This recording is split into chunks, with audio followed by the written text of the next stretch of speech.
Jewel's POV. I think this is long overdue. Namamaos na bulong ni Anton. Napapikit si Jewel at napasandal sa balikat nito. Nanginginig ang tuhod niya at kamay. Bago ang pakiramdam na yun, pinaparamdam ni Anton sa kanya. Ngayon lang siya nakaramdam ng sobrang init at pagkauhaw. It took me 5 long years to finally claim you. Bulong pa ng lalaki. Di niya maintindihan ang sinasabi nito. Ang atensyon niya nakafocus sa malaking palad nito na nasa loob ng kanyang damit at gumagawa ng galaw na nagpapawala sa kanyang paghinga. Tumahip ang katawan niya nang dumain lalo ang kamay nito roon. May kakaibang hatid sa kanyang katawan ang mainit itong palad. Naipagdikit niya mga hita ng maramdaman ang kiliti sa kanyang puson. Naglakbay ang init sa kanyang buong katawan at tila kinukuha ang buong lakas niya. Alam niyang dala na nito ang buong bigat niya at gusto niyang umahon mula sa pagkakadasandal dito, ngunit nanghihina bawat buto niya sa haplos nito. Umawang ang mga labi niya na maramdaman ang paglipat ng palad nito sa kabilang bahagi niya na parabang hindi hadlang ang suot niyang brassiere kahit pa may bakal yun. Mahinang kumawala ang mahinang sigaw niya sa labi at tingin niya ay nagustuhan niyo ni Anton. Muli siya nitong hinagkan sa kanyang balikat habang isang kamay nito ay naglakbay sa kanyang bewang papunta sa suot niyang short. Napabuntong hininga siya at mabilis napakapit sa braso nito.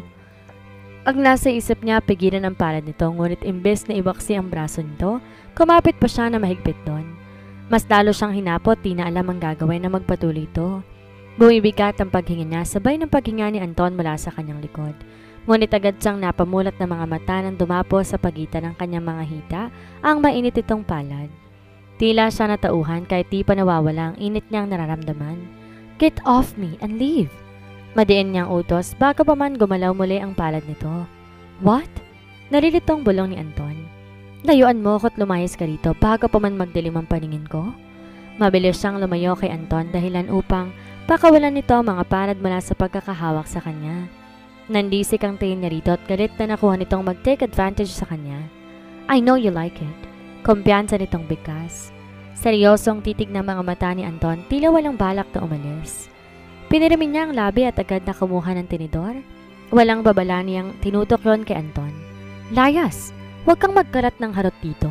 Humanap ka na ibang babaeng pagbubuntulan ng init mo. Sigaw niya.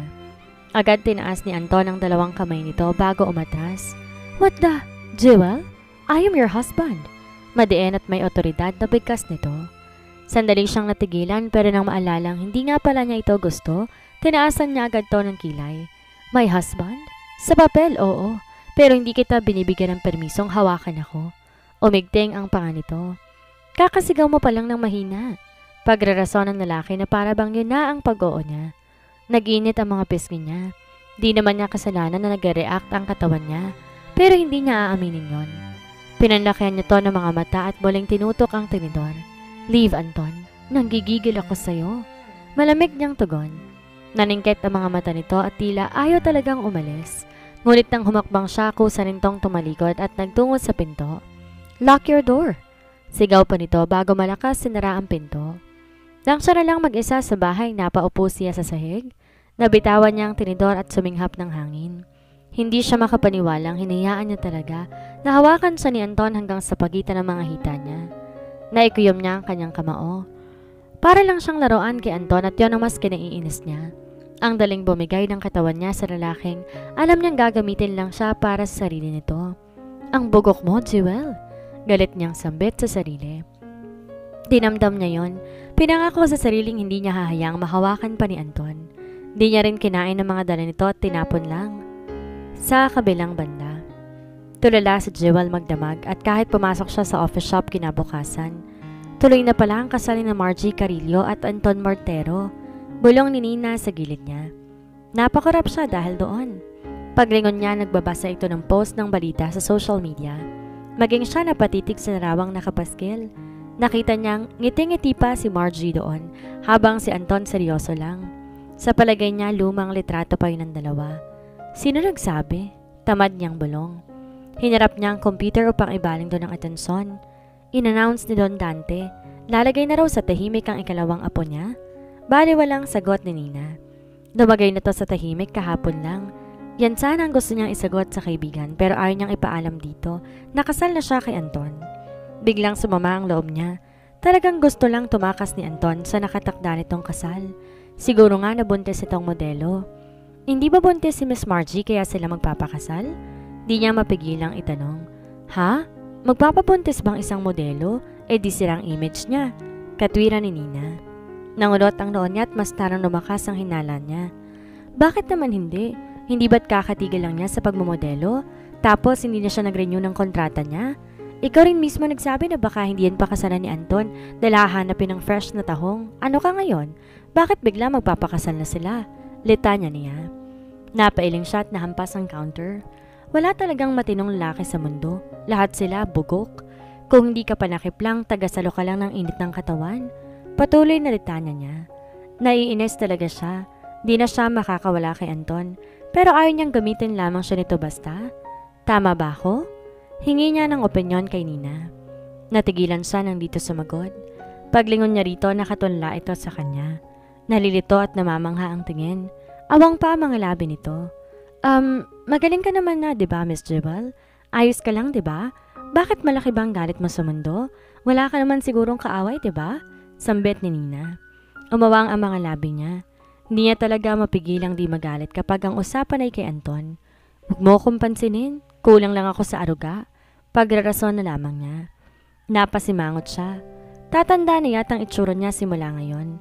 Pakiramdam niya rin naman talaga kulang siya sa aruga kahit na di naman nagkulang sa kanya ang lolo isko niya. Iba siguro kapag kumpletong pamilya. Tingin ko, kulang ka lang sa love life. Pangaasar naman ni Nina. Nanliit ang mga mata niya rito at akmang sasagot, ngunit tumunog ang cellphone niya. Mamaya ka sa akin, Nina. Giligil niyang bubong dito, ngunit tumagikik lamang ito. Napairap na lang siya at tumalikod sa kaibigan bago sinagot ang tawag. Si Jeff yon kaya't ayaw niya makaligtaan. Ano na naman, Jeff? Sana naman may lead ka na. Bungad niya rito. May lead na, Miss Jewel? Natigilan siya. Tama bang narinig niya? May lead ka na sa pamilya ko? May kabang tanong niya. Natatakot na baka mali ang dinig niya. May lead na ako. At napag-alaman kong isang Carillo ang naging boyfriend ng mama mo? Carillo? Mahinang usal niya. Oo, naghanap ako pero isang Carillo lang kilala ko na sikat sa bansa. Si Melvin Carillo, ang tatay ni Margie Carillo. Yung modelo, baka kapatid mo. Natutuwang litanya nito. Pero siya hindi natutuwa. Kumakalabog ang puso niya at nanlalamig ang buong katawan niya. Ibig mong sabihin may tsansa na kapatid ko si Margie? Mahina ngunit madaing tanong ni Jewel kay Jeff. Oo, pero marami pang Carillo, Miss Jewel. Ano ba talaga, Jeff? Mataray niyang putol sa sinasabi nito. Ayusin mong trabaho mo, ha? Seryosong bagay to. Di niya mapigilang mainis. Sa totoo lang, ayaw niya maging konektado kay Margie. Di niya gusto yung magkaroon ng ugnayan sa ex-girlfriend ni Anton. Nakaramdam siya ng konong insecurity sa puso niya. Ngunit agad niyang winaksi iyon. Hindi siya dapat ma-insecure lalo pat di naman niya gusto si Anton. Patapusin mo muna kasi ako, Miss Jewel. Maktol ni Jeff. Umismid siya ngunit hindi na nagsalita para makapagpaliwanag na ito. Pero gaya ng sabi ko, hindi nga lang sila ang Carillo dito sa mundo. Kaya lang dahil sikat sila. Sa kanila nakapokus ang atensyon ko, Miss Jewel. Hindi mo paniniwala ng mga nadiscovery ko. May suspense na bigkas pa nito. Napataas ang kilay niya. Pa-suspense ka pa? Ano nga? Pumalatak ito at nagreklamo sa ugali niya bago ito nagsalita. Magkahawig kay ni Miss Margie, Miss Jewel. Parehong-pareho ang mga berde niyong mga mata. Tingin ko namanan niyo yan kay Mr. Melvin Carillo. Muling kumabog ng mabilis ang puso niya sa kaba. Tila nahirapang huminga. Ayaw niyang mag-assume pero hindi po pwedeng magkapatid sila ni Margie. Sigurado ka? May kabang tanong niya. Oo naman. Kahit mababa ang pasahod mo, sigurado ako. Ang di ko lang sigurado ay kung magkadugo nga kayo. Kailangan ng DNA test para dyan. Kahit papano, nakahinga siya na maluwag. Kakapit siya sa kalahating porsyento na hindi niya kamag-anak. Ang babae dahil ayaw niya. Thank you, Jeff. Pakisend na lang sa akin ang address na matandang nakausap mo. Ako na mag-iimbestiga. May otoridad ang boses niya. Siya na mismong aalam sa totoo. Naniniwala siyang wala siyang koneksyon sa mga to at hahanapin niya ang tunay niyang mga kamag-anak. Miss Jewel, hindi ka kasya roon. Sinasabi mo bang mataba ako? May timping tanong niya. Alanganin tong tumawa. Hindi naman po, chubby lang kayo. Napairap siya at nagpaalam na lamang dito. Pinaalala ulit ang hinihingi niya. Akala niya magiging okay na siya pagkatapos noon. Nakakalma na siya. Ang kaso hindi. Namroblema lamang siyang lalo. Hindi mawala sa isipan niya si Margie. Sa sobrang pag-iisip, hindi siya nakatiis at hinanap ang mga larawan nito sa internet. Sa bawat larawan nito, isang dagdag ng kaba sa puso niya. Ang lalim ng pagkaberde ng mata nito may hawig na sa kanya. Bumigat ang paghinga niya lalo nang mabasa niya na anak ng mga ito ni Kelvin Carillo sa isang kilalang businessman sa real estate industry. Huminga siya na malalim. Iisipin na lang niya na lahat ng Carillo, berde ang mga mata. Naniniwala siyang wala siyang koneksyon sa mga ito. Pinilit niyang umakto na normal kahit na binabagabag siya ng mga natuklasan. Ilang beses pa siyang kinalabit ni Nina dahil mukhang lumilipad ang utak niya sa kung saan. Hinihintay mo ba si Mr. Montero?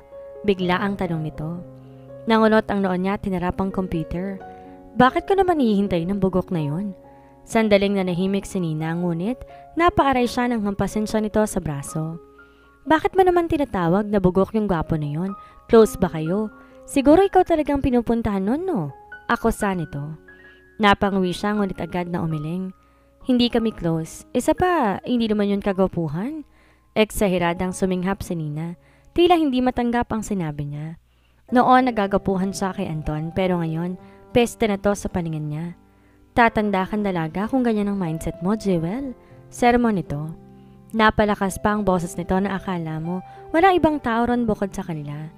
Naginit ang mga pisngi niya at pinanlakihan to ng mata. Kung alam lang nito na kasal na siya sa isang lalaking yon, malamang mag-overreact na naman ito. Tumikim na lang siya at pinalobo ang mga pisngi, kaya lang pinisil nito ang mga pisngi niya. Huwag mo ngang gawin yan para kang ewan, umismid siya. Alam naman niyang di bagay sa kanya ang magpa-cute.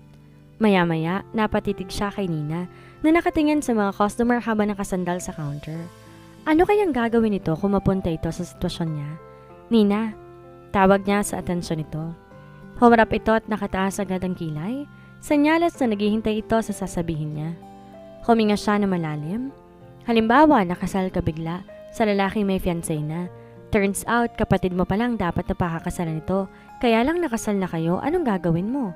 Kinakabahang tanong niya. Sandaling nag-isip ang kaibigan niya at tumitig pa sa kanya, kaya umakto siyang inosente. May ganun ba? Sama naman napulot yung kwentong barbero na yan. Asar nito. Napasimangot siya. Bakit ba siya umasa na bibigyan siya nito na matinong sagot? Wala. Nabasa ko lang sa internet. Tamad niyang sagot. Umayos to ng tayo at humarap sa kanya. Gwapo ba yung lalaki? Bigla ang tanong nito. Umikot ang mga mata niya. Gwapo pero fake ang karakter nun. Lalaking lalaki sa papel lang nabubuhay. Pagsisinungaling niya. Aba, Aber, bakit ka pa nagtanong? Tapusin mo na lamang yung kwento. Curious lang ako. Tipid na lang niyang sagot. Wala rin siyang napala sa kaibigan. Di rin naman maamin niyang lahat dito. Sa kabilang banda. Pagkasara ng shop ay ramdam na Jewel ang pagod. Bukod sa dami na nasa isip niya, marami rin ang customer kanina. Uuna na ako, Jewel. Ingat ka. Kumaway pa si Nina bago lumiko ng daan. Hinigpitan niya ang yakap sa bag pagkatapos kunin ang cellphone niya. Bubuksan na sana niyang flashlight ngunit nagtaka siya sa liwanag ng daan. Pagangat ng tingin niya nakahilera ang mababang poste ng ilaw sa daraanan niya. Sa pagkakatanda niya wala namang poste sa paligid nila. Malayo pa yun sa bahay niya pero eto't marami nang nakahilera sa daan. Binigyan ng liwanag ang daraanan niya. Napangiti siya ngunit muntikan ng magsigaw nang mag-vibrate ang cellphone niya. Nangunot ang noon niya sa hindi rehistradong numero na tumatawag sa kanya. Agad niya iyong end dial dahil hindi siya tumatanggap ng tawag sa hindi kilalang numero. Pero nagulat siya na makareceive ng text mula rito. Ano ba? Answer your phone. Mahinang basa niya. Abat, sira ba to? Mahinang usal niya. Ngunit muling tumurog ang cellphone niya at sinagot yon upang pagalitan ng nasa kabilang linya. Pero siya mismo ang natigilan sa mababigat itong paghinga mula sa kabilang linya. Hello, mi amor? Namamaos ang boses nito. Malalim at nakakaakit. Anton's POV. Scam ba to? Wala akong pera. Nainis na sagot ni Jewel mula sa kabilang linya. Nakagat ni Anton ang ibabang labi upang pigilan na kumawala sa nakakaaliw na tawa. Tinakpan niya ang sariling braso niya sa noo bago nagpakawala ng mahinang sigaw upang akitin ito lalo. Wala siyang narinig na reaksyon dito. Hindi pa yata nakikilala ang boses niya. Did you like the streetlights, my Jewel? Mahina at namamaos niyang tanong. Paos naman talaga ang boses niya dahil kagagaling niya sa pag-idlip. Tinawagan ito matapos niya nitong mapanaginipan. And that was so hot that it made him want to hear her voice. Yun nga lang, tigre yata ang kausap niyang babae. Streetlights? Paano mo nalaman na may poste rito? May kalitohang tanong ni Jewel mula sa kabilang linya. Napangisi siya. Pinaayos niyan kanina bago umuwi sa mansyon ng lolo niya. I requested them. I am worried about your safety. Babae ito at madalas na mag-isang umuwi at madilim pa ang daan. Sino ka ba talaga? Marami akong problema ngayon. Sa iba ka na lang manghingi ng load. Bye! Asik nito. Napatayo siya at nangunot ang noo. What the? My Jewel? Nakakasakit ka na. Paano mo nakalimutan ng asawa mo? Sa lubong ang kilay niya. Gusto niya nang mainis lalo pat natahimik ito sa kabilang linya. Anton? I'm glad you know my name, wife. Pero beste, bakit palagi kang galit? May inis niyang tanong. Oh, ano ngayon? Pang-kidnapper ang boses mo? At sinong baka hindi ma-high blood sa'yo, ha? Tsaka saan mo ninako ang numero ko? Napapikit siya ng mariin sa pagsigaw-sigaw ni Jewel sa kabilang linya. Sa pagkakaalala niya, 18 taon na nakakalipas. Si Jewel isang mahiyaing babae pero ngayon, para siyang tigre kung sumigaw. Amazon at walang kinikilingan. Paano ba nangyayari ang ganyan? Hindi niya mapigil ang tanong. Ano? Bakit? May mali ba sa akin? Naguguluhang tanong ni Jewel. Huminga siya na malalim at muli binagsak ang katawan sa kama. Napangisi siya. Yeah, you are too loud. I wonder if you are loud in bed too, Missy? Hello? Napatayo siyang muli. At tiningnan ang cellphone niya matapos itong mabasta nilang babaan ng tawag. What the? She hung up that fast? Bulong niya sa sarili. Dahil nagiging maharot ka, kuya. Napatingin siya kay Aldrin na nakasandal sa pinto. Nakasando to at sweatpants. Mukhang kakarating lang din. Akala ko nasa isla ka. Aniya sa kapatid pero ang atensyon niya ay nasa cellphone. Sinubukan tawagan si Jewel, gulit ka at be-reach ito. Peste? That woman is playing hard to get. Maktol niya bago tinapon ang cellphone sa kama. Mahinang tumawa si Aldrin na kinalingon niya. Girl problem? Sounds new. The womanizer Anton is having a headache about a woman. Pang-aasar pa nito. Hindi ba't dapat nasa hotel ka? At nangaakit sa mga babae bagong iyong kasal? Dagdag pang tanong ito. Sinaman niya ng tingin ng kapatid. Yun din naman kasi ang tanong niya sa sarili. Hindi ba't dapat kaliwat kanan ang babae mo katulad dati? Are you getting serious now about marrying Margie? Kuryosong tanong nito. Napailing siya. Kumuha ng unan at ibinato sa kapatid. Napamara pa ito na ikinangising niya. Agad sang tumayo at nilagpasan to. Margie, are you hearing yourself? Aldrin, you know what that woman did to me. May galit niyang bigkas. Niligtas ko lang sarili ko sa isang pangungot. Sinong kausap mo kung ganun? Tumabi itong maglakad sa kanya. It's none of your business. Mabilis niyang sagot bago to iniwan sa hagdan. Dinig niyang nagrereklamo pa ito, ngunit hindi niya na ito nilingon. Tuloy-tuloy niyang tinahak ang terrace kung saan nakatanaw na ang lolo Dante niya na nagbabasa ng balita sa cellphone nito. Hindi ako pumapayag sa engagement, no? Bungad niya rito. Sinalyapan siya ng matanda, ngunit binalik din ang tingin sa cellphone. Hindi ba't dapat nasa dinner ka, kasama ng fiancé mo at ng pamilya nito? Sinalyapan siya ng matanda, ngunit ibinalik din ang tingin sa cellphone. Umigting ang panga niya at patangong kiniyom sa mga kamao niya. Ayaw niyang patuloy ng lolo niya dahil wala naman tong alam sa ginawa ni Margie. Hindi ako pumapayag sa kahit ano at mas lalong ayoko maging parte ng pamilya ni Melvin Carillo. Ayoko rin mag-handle ng company business, lolo. Napatigil ang matanda. Pagkaraay malamig siyang tiningnan. Wala akong nakikitang rason para tanggihan mo ang girlfriend mo. May diin ang bigkas nito. She is my ex, not my girlfriend.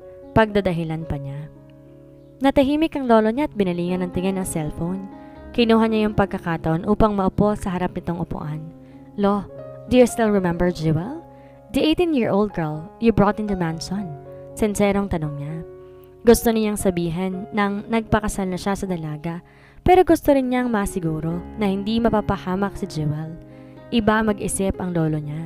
Pwede nitong sirain o buuin ang isang relasyon base na rin sa ginawa nito sa relasyon ng kanyang kuya Andre at ni Angeline. Past is past. Kunot noong sagot nito. Umigting ang panga niya.